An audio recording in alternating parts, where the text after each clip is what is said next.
Sunday's the 15th Sunday in Ordinary Time, and the Gospel from Matthew begins that Jesus left the house and sat by the sea. Such large crowds gathered round him that he got into a boat and sat down there, while the crowd stood on the beach. And he taught them using parables, taught them many things.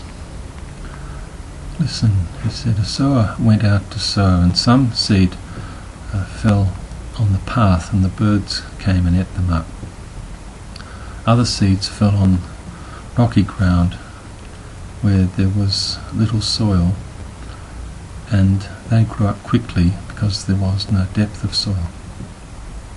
When the sun came, it scorched them, and because they had no roots, they withered away. Other seed fell among thorns, and when they grew, the thorns choked them. And other seed fell on good soil and produced grain, some 100-fold, some 60, and some 30. Let anyone with ears listen. We have an image here of Jesus who doesn't, as it were, sit above us or lecture us, or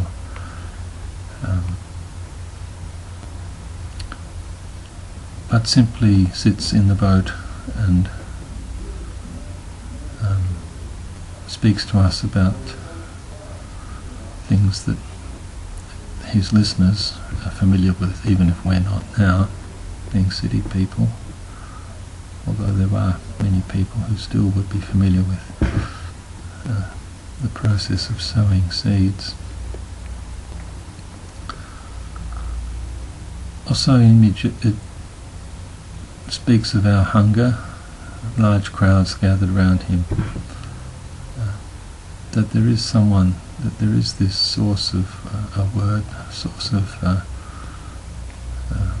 meaning in our lives that we need to hear, that is from God, really. It's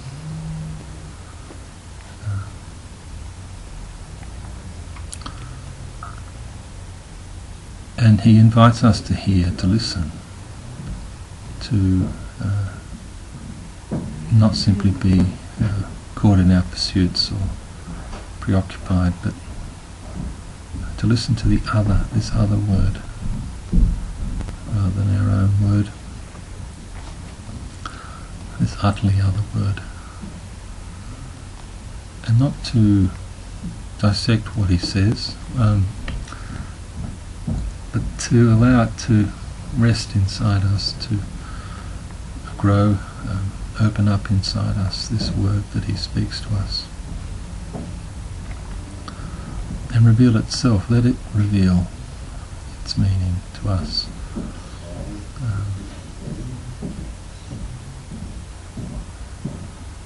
We know that seeds are very small, and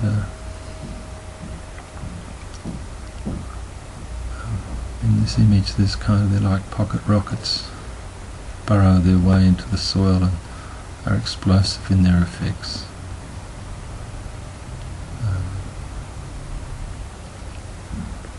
And there are those moments during the day when what someone says, it does find its way inside of us and burrow its way into our soil and open us up, enable us to feel real joy, real hope, real gratitude.